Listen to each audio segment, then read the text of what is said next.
filosofía.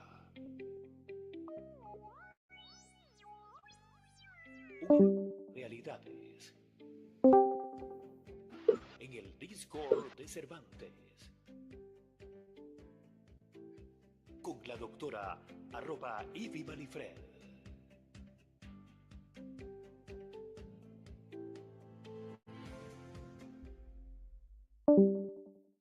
Bienvenidos al podcast de filosofía, el último podcast de filosofía del año.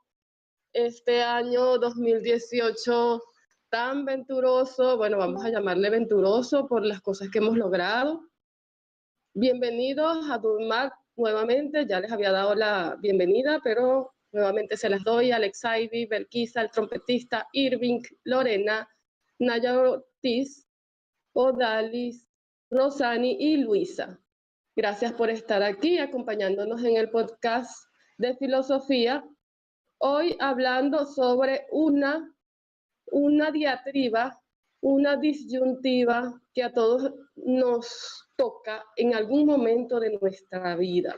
Deber o querer. Muchas veces estamos en este dilema. ¿Hago lo que quiero o hago lo correcto? Es una dicotomía inevitable que nos acompaña muchas veces y hoy estaremos conversando sobre esta dicotomía para finalizar el año con un filosofar, como siempre, con reflexiones para aprender, para abrir nuestra mente, para reflexionar. Bueno, ya había dicho reflexiones, valga la redundancia. Ese es el podcast de hoy, mis amigos. ¿Cómo están ustedes? ¿Cómo se preparan para el año nuevo, la Nochebuena? Hay que prepararse con mucha unión familiar, ya que lo material en estos días no abunda, pero el amor familiar sí puede abundar si nos los proponemos. Todo bien, muy bien, excelente, dice Belkisa, Irving.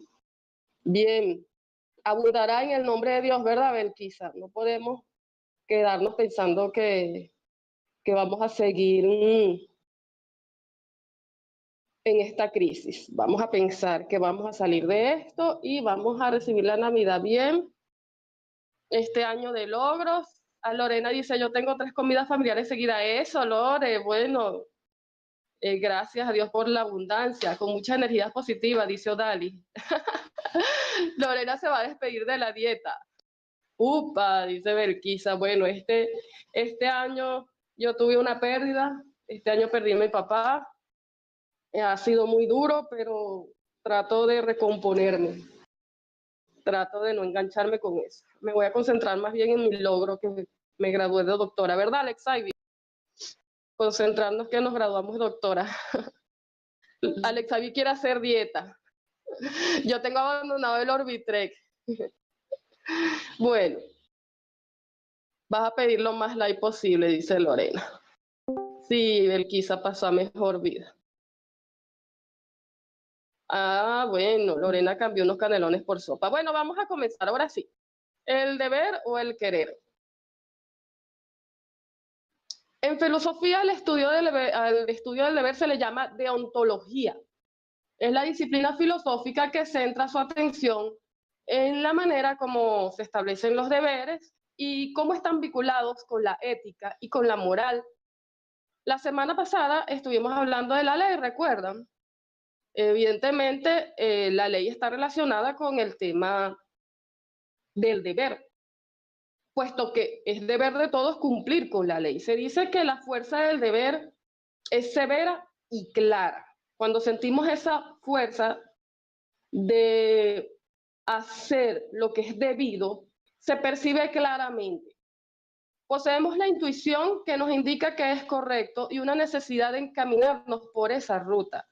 Porque de lo contrario, si nosotros no nos vamos por el camino del deber, solemos sentir insatisfacción o por lo menos no nos sentimos tan bien cuando no nos guiamos por el deber. Por lo menos eso fueron los que creyeron los filósofos racionalistas, que nos sentimos más satisfechos cuando nos orientamos en la vida por el deber. Alex Ivy dice que quiere pero no debe. Ay Dios, Alex Ivy, ¿qué quieres y no debes? tenemos que siempre hacer lo correcto, lo que nos indica y nos induce el deber, dice Rosanita. Así es. Parece que cuando hacemos el deber, pareciera que no nos vamos a arrepentir, pero yo no estaría tan segura de eso. Yo siento que a veces, cuando nosotros hacemos solamente lo correcto,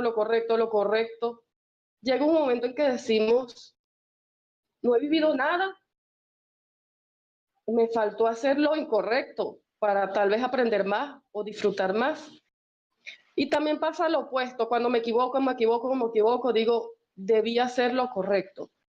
Entonces, esa diferencia, esa selección de una u otro bando es necesario en nuestra vida, porque con ambos aprendemos. Lamentablemente somos inconformes. Muchas veces nuestras decisiones, no estamos conformes con nuestras decisiones. Si hacemos todo lo correcto, siempre lo correcto, podríamos llegar a sentirnos mal. Si hacemos siempre lo incorrecto, también. Entonces, eso es una dicotomía ciertamente compleja. Y esto, ustedes hablando de pasticho. Ay, yo tengo tiempo que no como pasticho, chicos. Continúo, entonces, con el podcast. Ustedes están hablando de querer. Ustedes están hablando de querer porque están hablando de comida rica y que engorda. O sea, que ustedes el deber no le están prestando nada de atención, solamente el querer. Creo que en el fondo todo eso se reduce a tener una claridad de lo moral. Sí, ¿verdad, Irving? Lo que pasa es que nosotros tenemos nuestra propia moral. Nosotros construimos nuestro sentido, bueno, está la moral y está la ética. Construimos nuestra propia ética en base a la moral, nuestro sentido de la moral, y a eso se reduce. Eso es algo muy individual, ¿verdad, Irving? Muy personal. En el racionalismo, como les venía diciendo, quise tocar el racionalismo como postura filosófica que defiende mucho el deber, lo correcto, las leyes, las normas. Y según el racionalismo, todo va a estar bien si nosotros nos conducimos según las normas. Sin embargo, como les venía diciendo, no parece tan sencillo como los ponen los racionalistas.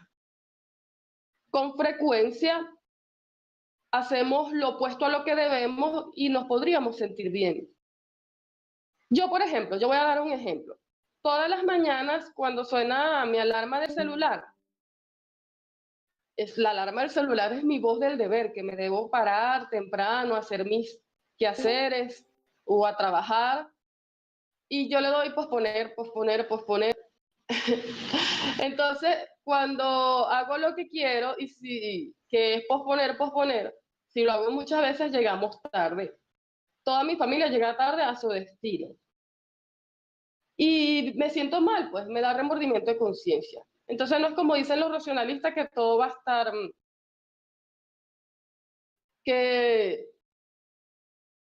bueno, en este caso sí es como los racionalistas, perdí la idea. Sin embargo, cuando le doy siempre, cuando hago caso a mi alarma y me paro temprano, no hay consecuencias, me siento bien, pero después a veces ando con sueño, o a veces me doy cuenta que me paré demasiado temprano. Díganme ustedes, jóvenes, los que están aquí presentes, ¿tienen alguna anécdota parecida entre algo que les pase todos los días, que está en esa disyuntiva de hacer algo sencillo como lo que acabo de decir yo, que es solamente la alarma? Irving dice, muchas veces la satisfacción personal puede estar reñida con alguna otra responsabilidad. Exactamente, eso es lo que quiero expresar. Cuando se dice hacer lo que queremos, hay que tener cuidado con eso. Eso precisamente, Rosanita, es mi punto. Hacer solamente lo que queremos puede traer consecuencias. Pero a veces también nos complicamos de más. ¿Quién tiene una anécdota por allí que se encuentran en esa encrucijada de hacer lo de querer o deber? Dice Rosanita, hoy le pasó que cuando iba a salir de pronto cambió de opinión, sentía que no debía salir. Ah, pero tú tuviste un presentimiento, Rosanita. Abdulmal, cuéntanos.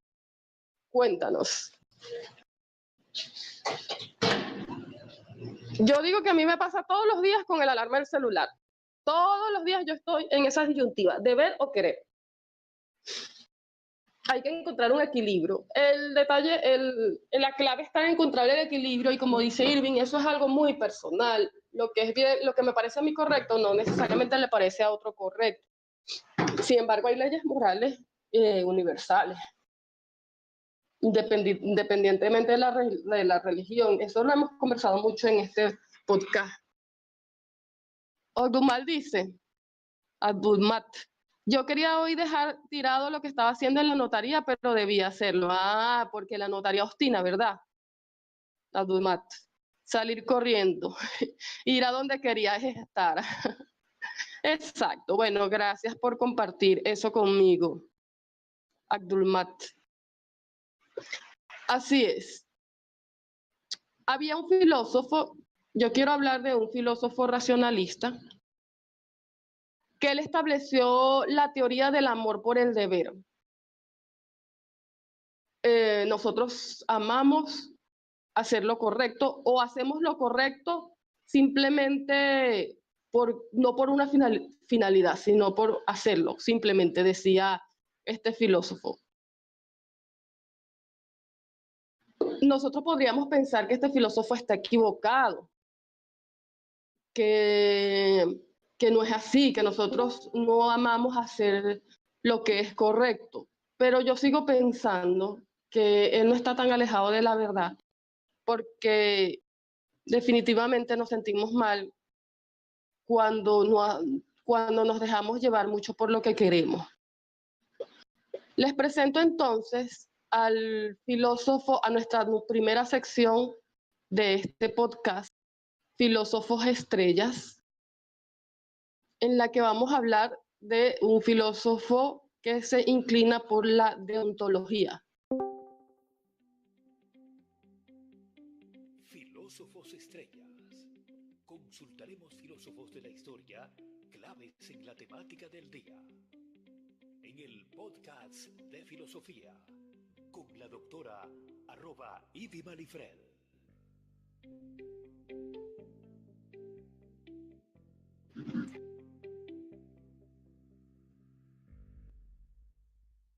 Se trata de Immanuel Kant. Immanuel Kant habló mucho del deber desde el punto de vista de la voluntad autónoma. Kant es un filósofo del siglo XVIII. Estuvo entre el siglo XVIII y parte del siglo XIX. Dice Abdulmat, las creencias son parámetros que pueden hacer ver las cosas de maneras distintas. Bueno, Kant decía, como les venía comentando, que las personas debíamos guiarnos por el deber, por sí mismo, no para una finalidad, no para lograr otra cosa, simplemente en sí mismo el deber debe ser, valga la redundancia, lo que nos conduzca en la vida.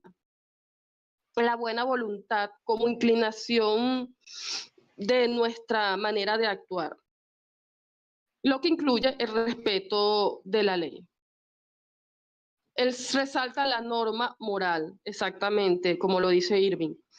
Resalta mucho también lo que es el respeto por la ley, que forma parte de esta inclinación al deber. El motivo del deber es precisamente hacer lo correcto. No debe haber otro motivo, no es necesario hacer otro motivo, simplemente conducirnos a hacer el bien. No, él decía que nosotros no debíamos esperar que nos vaya bien en la vida porque estamos haciendo lo correcto. No. Este racionalista decía que hacer el deber no es una finalidad, es un camino y ya, no es para conseguir algo. El deber es una regla que es rígida y no flexible, dice Abdulmat. El bien supremo es incondicional. A eso se refería Kant cuando hablaba de lo que les venía comentando. Únicamente los seres racionales, que somos nosotros, las personas, tenemos la idea de lo que es la ley y adaptamos conscientemente nuestra conducta a esos principios de la ley, según nuestra capacidad de voluntad, porque la voluntad le pertenece solamente a los seres humanos. El deber depende de cada quien, dice Lorena. No es lo mismo que yo crea que debas hacer que lo que creas mi hermano que debe hacer sí. Eso es lo que estaba diciendo yo, Lorena. El deber de cada quien es individual, pero eso no era lo que decía Kant. Para Kant el deber era universal, tenía que ver con las leyes. Él era muy rígido, así como lo está diciendo Dumas. Él tenía esa concepción muy radical de lo que es el deber, Immanuel Kant. No como ahora, que nosotros ahora somos más humanistas. Ahora, en la actualidad, en la era posmoderna, los filósofos tienden a la complejidad y a la individualidad. Cada caso es un mundo, pero los filósofos racionalistas no lo pensaban así. Hay un deber común para poder vivir, que es hacer el bien. No cumplimos con el deber ahora, dice Dumas. Cada quien, algunos sí y algunos no. Pero hoy sabemos que hoy sabemos lo complejo que es, hoy estamos al tanto de lo complejo que es esto de elegir entre el deber y el querer. Hoy sabemos que cada caso, cada realidad es distinta. Hoy sabemos que cada quien construye su ética y que la moral se adapta, está acorde con cada familia y cada sociedad y cada contexto. Antes no era así. Antes los filósofos eran muy radicales en cuanto a eso. Tienes razón, Lorena, mucha razón. El deber no es solo ley.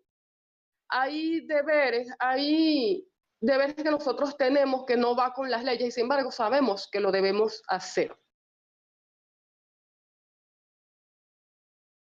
En opinión de Kant, ¿qué hace moralmente malo a un acto? Se preguntaban muchos de los filósofos que vinieron después, que les llamaba la atención esa teoría de él tan radical. Y decía Kant que lo malo es hacer una excepción del bien solamente para ti mismo. Cuando tú te inclinas a hacer algo solamente para ti, haces una excepción y actúas por tu bien, para algo personal, estás haciendo algo malo. A la final eso no es bien. Si cada quien se dedica a hacer lo que le da la gana, pues simplemente no se puede vivir, claro, ¿verdad, Irving? Nosotros para conducirnos debemos tomar en cuenta al otro, definitivamente, porque si no sería anarquía. Y nosotros no estamos preparados para la anarquía.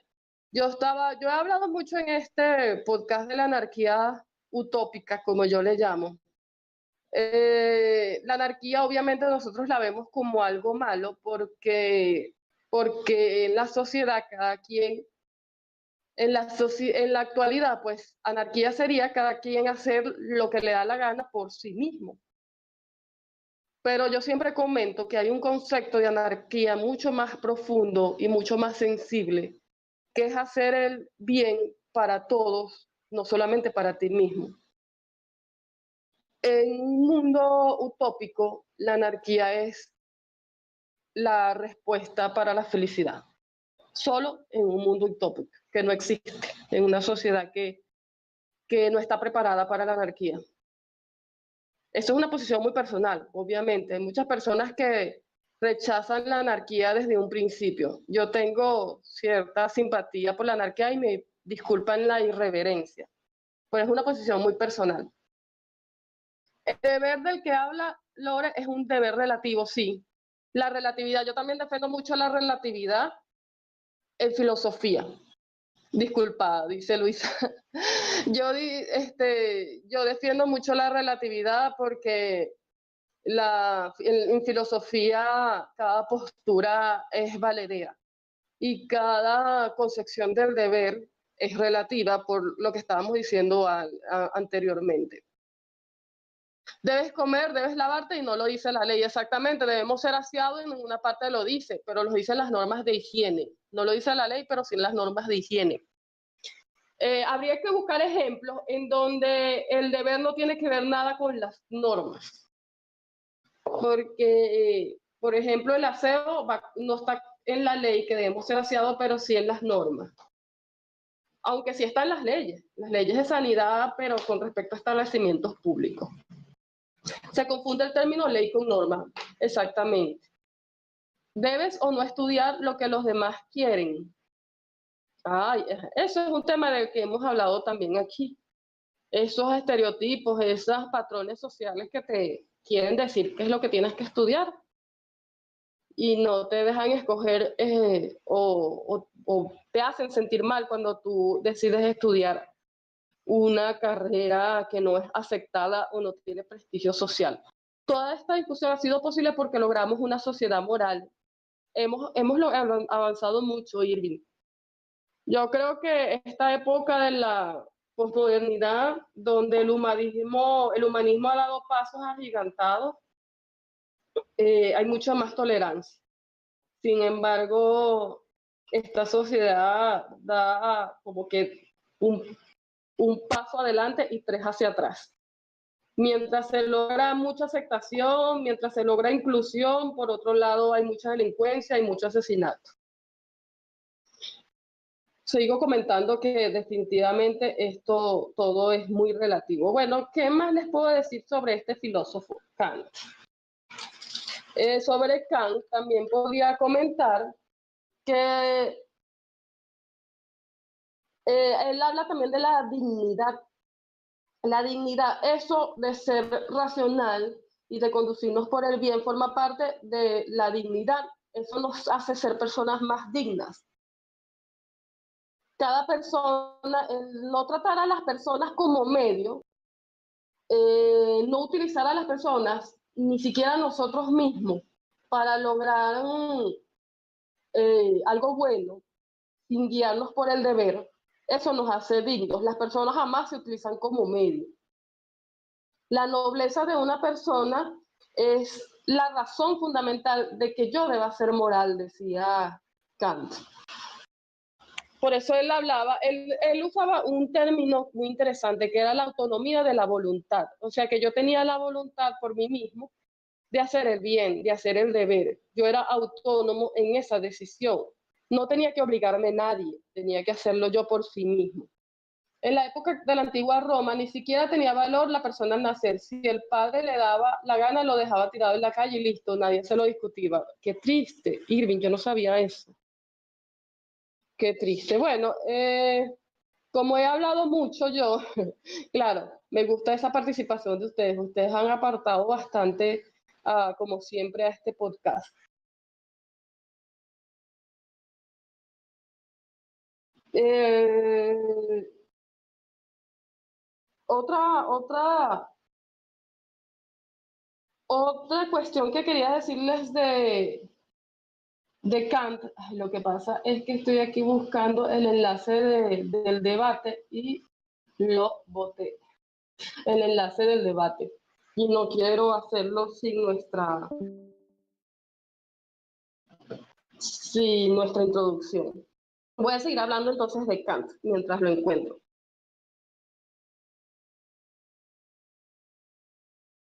Él creía en la inmortalidad. Para él eso era él no creía, Kant, no que debíamos conducirnos para ser inmortales, pero, o sea, para la vida después de la vida.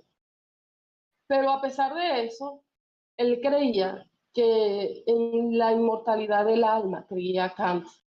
¿Ustedes creen en la inmortalidad del alma? Él creía en Dios y en la inmortalidad del alma como verdades absolutas. Por eso les digo que él era muy radical en cuanto a sus posturas.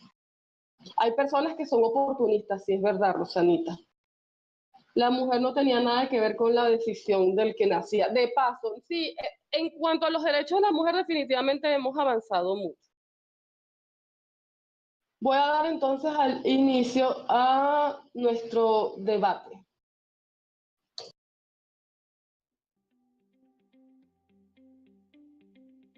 Y ahora, filosofemos juntos. El debate de ideas. Compartiremos nuestros puntos de vista sobre el tema del día. En el podcast de filosofía, con la doctora @idimalifred.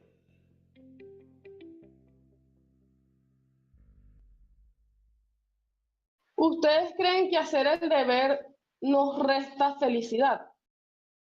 Guiarnos solos por el deber es un obstáculo para la felicidad.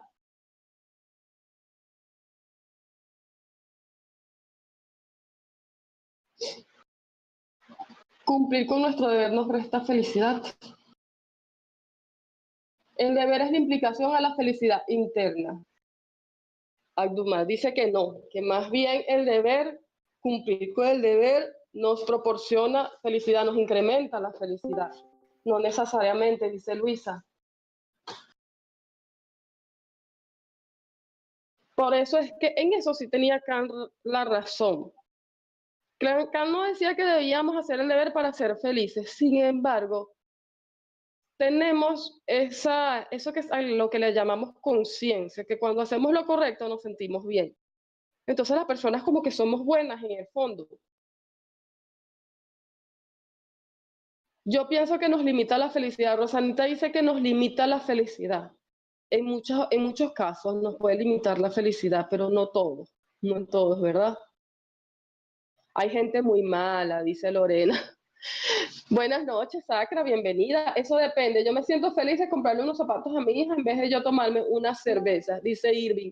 Tú sí, Irving, pero hay alcohólicos, hay gente que no. Hay gente que ahora se queda como pensando en la cerveza que no se la tomó, en las cervezas fritas, Irving. Yo digo que la mayoría de las personas somos buenas porque nos sentimos bien cuando hacemos lo correcto. Pero es como dice Lorena, tal vez porque yo lo siento así, creo que los demás lo son, y no todas las personas se sienten bien cuando hacen lo correcto. Hay personas que no, hay personas malas, la maldad existe. Dice Lorena, mi padre tomaba 3 cervezas delante de ti, pero te decía que era una Coca-Cola, y luego decía que no había dinero. Lorena, pero tú no sabes cómo se sentía mal, cómo se sentía tu papá por eso. A lo mejor era alcohólico y no lo podía evitar, pero en el fondo se sentía mal cuando hacía eso. Tú dices que no. Uno no sabe, miren, el interior de una persona es un misterio.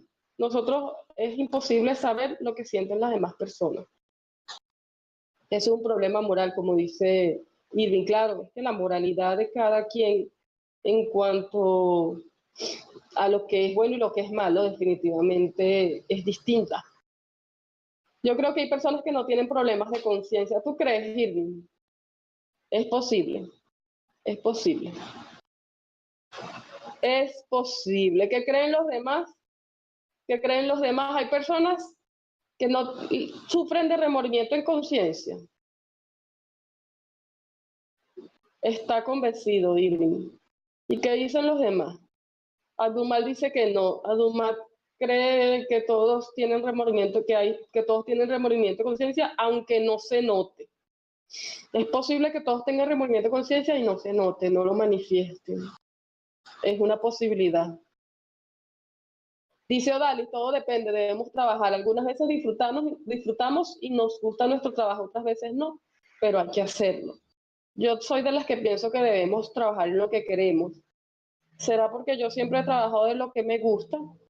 Que para mí trabajar no es un sacrificio. Bueno, sí es un sacrificio pararse temprano en la mañana, pero hay que sentir pasión por lo que uno hace. Es una manera de ser feliz, que incluso haciendo el deber, tú te sientes bien. Dice Lorena, los psicópatas son personas que no sienten remordimiento por matar. Sí, es verdad, los psicópatas, pero como tú lo dices, son personas dementes. Rosanita dice que todos tenemos remordimiento de conciencia. Eso es verdad. Irving cree que la maldad existe, que hay gente que no tiene remordimiento de conciencia. Irving y Lorena están de acuerdo en que hay personas que no tienen remordimiento de conciencia, mientras Abdulmad Rosanita dice que sí, todos tenemos remordimiento de conciencia, solo que hay personas que no lo demuestran. ¿Cuándo vamos a tener la respuesta definitiva a esto? Nunca. Nunca vamos a saber la respuesta de esto, jamás. un enigma como todos los enigmas filosóficos que no tienen respuesta definitiva.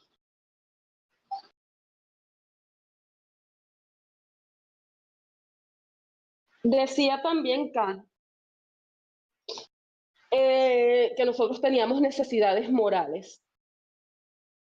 Aceptamos con fe que el deber es lo correcto. O sea, tenemos una fiel creencia de que lo que nosotros pensamos que es correcto es de verdad correcto.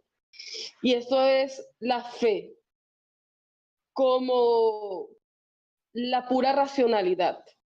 Por eso es que Kant tiene un libro muy famoso, se puede decir que es su obra más inmortal, que es Crítica a la razón pura. El infierno no está en el remordimiento, está en el corazón vacío. Ay, qué profundo esto, Sacra. ¿Quién dijo eso? No reconozco esa cara. ¿Tú la reconoces, Irving? Alexa, Dumas, ¿reconocen esa carita? Yo no. No reconozco ese filósofo. Un poeta libanés. Ah, no, imagínate. Qué profundo eso. Hola, María Alejandra, pues, podcaster de emociones. Los muertos reciben más flores que los vivos porque el remordimiento es más fuerte que la gratitud. Eso sí lo había escuchado. Khalid Gibran dice Irving Kehel. Bueno, vamos a entretenernos un poco porque ya hemos divagado mucho, ya hemos dado varios círculos en cuanto al mismo tema y yo quiero que nos entretengamos un poquito, nos relajemos un poquito en nuestra próxima sección. ¿Cuál creen que será nuestra próxima sección? Vamos a relajarnos. Bueno, mentira, no va a ser relajado, es distraernos, no relajarnos. No creo que se relajen con la próxima sección.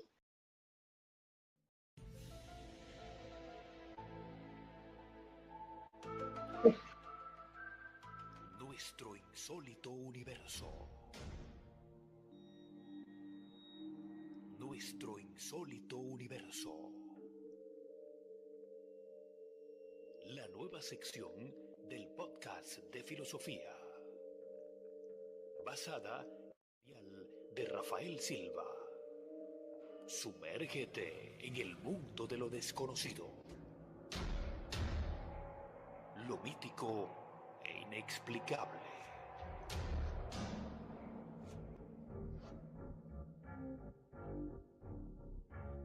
Porque en el podcast de filosofía, la realidad supera a la ficción. Con @IdiMalifred.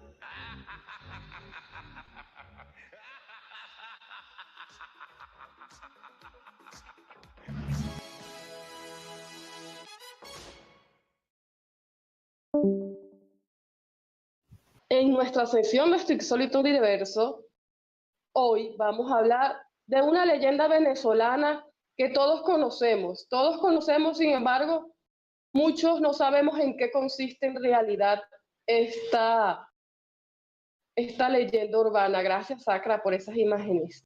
El Silbón. ¿Y quién no ha escuchado hablar del Silbón? Todos han escuchado hablar del Silbón. Lorena no, porque Lorena no es venezolana. El Silbón, Lorena, es una leyenda. Tú estabas cuando yo conté de la Sayona. El Silbón es una leyenda urbana tan famosa como la Sayona. Y proviene de la misma región. No, sí. De los llanos venezolanos. Y tiene su origen en un joven que no hacía sus deberes. No tenía ningún conocimiento del deber, ninguna inclinación por el deber. Hacía lo que él quería. El Silbón, ahí están las imágenes. Bueno, este era un joven que descubrió una vez que su papá se acostó con su mujer. Era un joven muy malcriado, que era mujeriego también. Él se fue después de que supuestamente la mujer le montó cacho con el papá, se fue por el mundo a solamente beber, a ser promiscuo. Cuando no le gustaba lo que hacía alguien, asesinaba a las personas y llevó una vida muy libertina. Lo que pasa es que él fue un muchacho mimado que había crecido con excesos de libertad durante su niñez, y ya en la adolescencia se quiso ir a ver el mundo y hacer lo que le daba la gana. Fuera de casa llevaba una vida libertina, iba para fiestas, consumía mucho alcohol, tenía sexo desenfrenado, era promiscuo y era violento. Por eso es que, como se dice, mató a varias personas. Pero el Silbón se cansó de tanto pasar trabajo por estar fuera de su casa, se fue otra vez para su casa, quiso llevar una vida bien, pero supuestamente su papá se acostó con su mujer. Cuando él se quiso enfrentar al papá, el papá le dijo que su mujer era una regalada. Vino este muchacho, como era una persona muy violenta, mató al papá. Él mató al papá y la mamá, cuando se dio cuenta, llamó al abuelo, al papá del papá, y entre los dos lo azotaron, le dieron latigazos, en las heridas le colocaron ají picante para que llorara más y lo maldijeron. Le dijeron que nunca iba a vivir en paz, que nunca iba a estar en paz, nunca iba a descansar. Y lo soltaron así, con esas heridas abiertas y con el ají picante, y para que anduviera así solo, desnudo, y que lo persiguiera un perro. Nunca se supo cuándo murió, solo se sabe que todavía anda el Silbón por los llanos venezolanos, espantando a la gente que es como él, a los borrachos como él, a las personas que como él no proceden según sus deberes, sino solamente según los excesos. Cuentan que el Silbón se escucha un silbido, pues se escucha un silbido cuando él está cerca. Pero si el silbido se escucha lejos, es porque está cerca. Y si se escucha muy cerca, es porque está lejos. Lo cual es muy aterrador. Siempre que escuchas el silbido va a darte miedo, porque aunque si lo escuchas cerca al silbón, bueno, a ti te va a dar miedo porque está cerca, aunque digan que es porque está lejos. Y bueno, si escuchas el silbido muy lejos, te da más miedo todavía porque se supone que cuando lo escuchas cerca es porque cuando escuchas lejos está cerca. A ver, estoy buscando, yo tenía un enlace con la leyenda del silbido, con el silbido como tal, y no lo encuentro. A ver, estoy buscando el enlace para que escuchen el silbido. No lo encontré. Lo tenía en la mano y se me fue. Necesito un DJ. El trompetista debería ser mi DJ. Y el silbón entonces anda vagando por los llanos venezolanos. Es aterrador, ¿verdad que sí? Unos dicen que el chamo mató al papá y también a la mamá.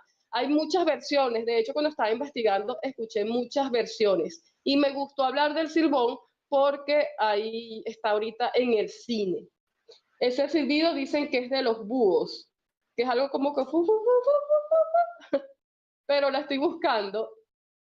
Lo tenía a la mano y se me perdió. Dejé ir el enlace con el silbido del silbón. Pero se escucha el silbón y es aterrador cuando lo escuchamos.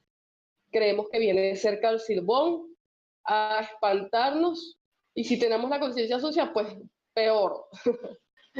Anda por ahí. ¿Qué les parece la leyenda del silbón? ¿Ustedes creen que es cierta? La historia del cine es distinta, hay muchas, pero esa que cuenta es la que más usan, sí. La que yo cuento es la que más usa. Yo no he ido al cine a verla, María Alejandra, ¿ya fuiste? Aquí la tiene. Ay, yo no he ido, me tenía que haber invitado. Allí está el sonido. Lorena, ¿tú crees que si pongo el sonido en play te va a botar después Es un sonido muy corto. Tengo ganas de ponerlo ahí en el bot para que lo escuchemos. Vamos a ver si no hay ningún problema después con la grabación. No, no me dejó. Bueno, seguimos hablando del deber o querer, la dicotomía, la disyuntiva, la encrucijada en que nos encontramos. A ver, ¿qué hacen ustedes la mayoría de las veces? ¿Se van por el deber o se van por el querer? Parece un búho. Ay, me la pones, Lexaidi. Yo ahorita acabo de tratar de ponerme y me la rechazó el bot. Acabo de intentarlo. La gente y sus creencias a veces son muy inteligentes. Hay muchos, dicen que hay archivos policiales de historias reales con el Silbón, con la Sayona y con la Llorona. Yo no creo en brujas, pero de que vuelen, vuelan. Ok, las leyendas siempre son... Ahí está.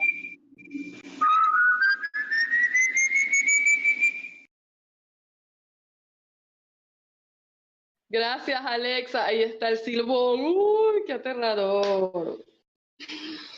Para finalizar este podcast, ya estamos llegando al final del podcast.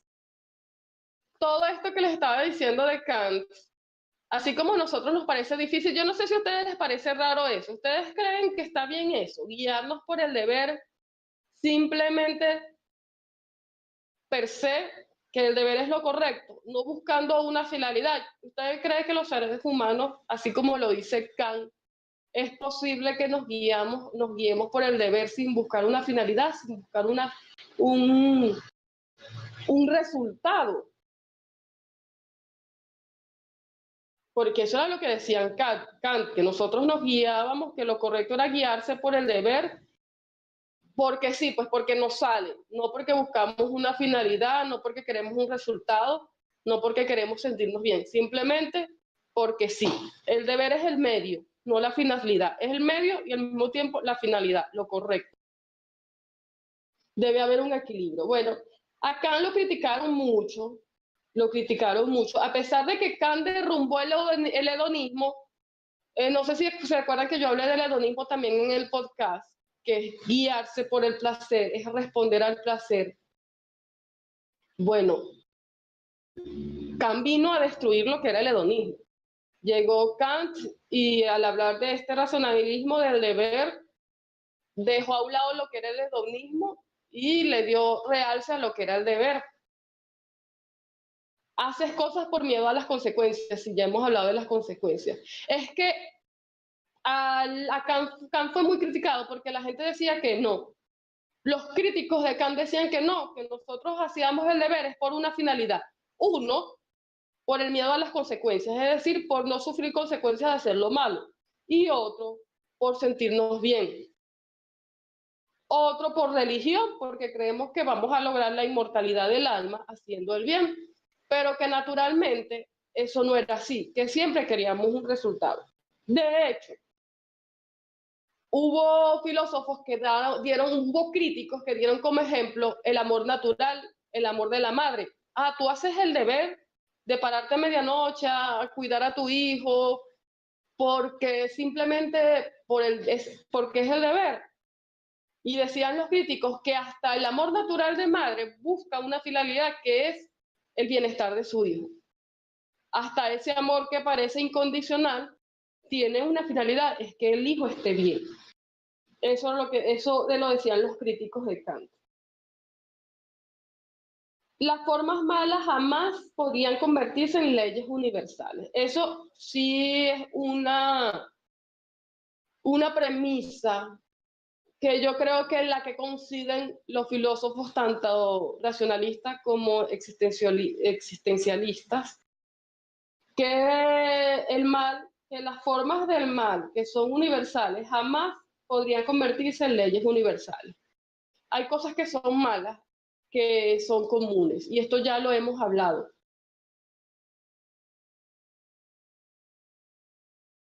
Eso ya lo hemos hablado, que hay, por ejemplo, asesinar siempre va a ser algo malo. Inclusive, cuando la gente dice que hay personas que lo merecen, que son una plaga para el país, igualito se ve como un delito, como algo prohibido, asesinar.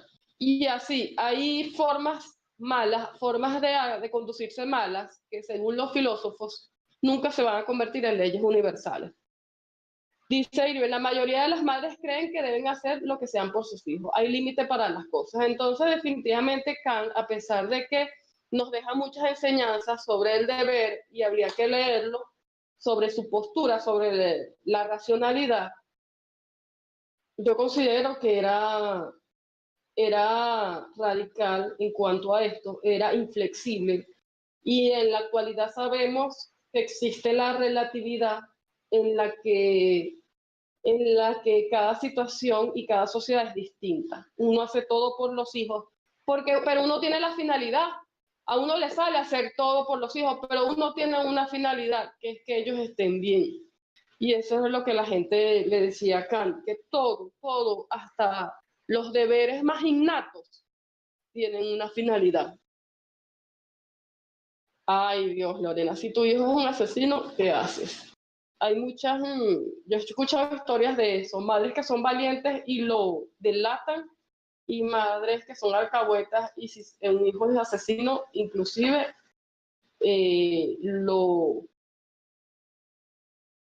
si hay de todo, lo apoyan o lo esconden. Yo creo que si uno tiene un hijo asesino, ay Dios, el teléfono de mi casa, voy a atender y trancar para que no moleste ese pito.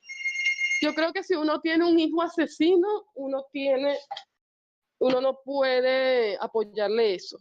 Uno definitivamente tiene que buscar que ese hijo deje de hacer el mal, de neutralizarlo, ya sea entregarlo a la ley o no sé de qué otra manera, pero no hay que apoyar a un hijo malo, sobre todo si uno está consciente de eso. La madre siempre buscará justificar a su hijo, o al menos morirá pidiendo perdón por él. Bueno, morir pidiendo perdón por él, sí, pero yo conozco de madres que son capaces de entregar a sus hijos a la ley si saben que de verdad hace mal a la sociedad. Pero eso requiere una valentía, imagínate. Decir que uno lo hace es muy fácil, pero estar uno en esa posición, bueno, nunca sabemos cómo reaccionaríamos. En el nombre de Dios, que nunca nos toque a ninguno de los que estamos aquí estar en una posición similar. Las madres de los delincuentes siempre dicen que alguien se lo dañó, sí. Sí, la mayoría dicen así, es verdad, buscan justificar. Ok, hemos terminado, hemos llegado al final del podcast. Vamos a ir a escoger, vamos, por aquí tengo las imágenes del próximo podcast de filosofía. El próximo podcast de filosofía vamos a hablar de la razón. Ese va a ser el tema del próximo podcast de filosofía, que es el próximo año. Aprovecho para darles el feliz año, o feliz año, como decimos en Venezuela, que unimos la Z con la A, feliz año. El último podcast de filosofía, despidiéndonos con esta diatriba de ver o querer. Espero que tengan feliz año nuevo, feliz Navidad. Y el próximo podcast vamos a hablar de la razón. Aquí les estoy colocando las imágenes para el segundo podcast del año. Ya sabemos que el primer podcast del año vamos a hablar de la razón. Y les estoy colocando dos imágenes para que escojamos el tema del segundo podcast del año. El segundo tema es filosofía de la ciencia. Es la segunda vez que propongo este tema. Espero que esta vez sí le den una oportunidad. Las circunstancias definen mi destino es el primer título, y el segundo título, el origen de los descubrimientos, filosofía de la ciencia.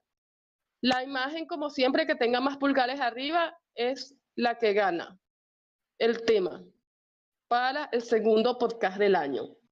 Hasta ahora va ganando el origen de los descubrimientos. Pueden enviar sus hallacas por MRW de la cooperativa en Maracay.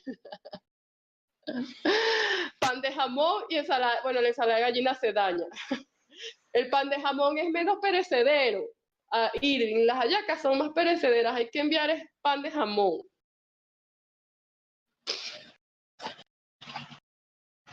Le están dando una oportunidad a filosofía de la ciencia, va ganando filosofía de la ciencia, el origen de los descubrimientos.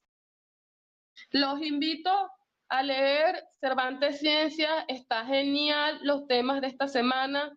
Por aquí están 2 podcasters, pero bueno, Alex Ivy no va a estar esta semana, no sé si va a estar esta semana. Ah, ya se fue María Alejandra. María Alejandra, no sé si vas a estar esta semana, María Alejandra. Feliz Navidad y un próspero año nuevo. Mañana, María Alejandra, en el podcast de Emociones y Relaciones. Y dentro de 2 martes, el podcast de filosofía, no se lo pierdan. Un abrazo a todos. Y finalizamos, Lorena.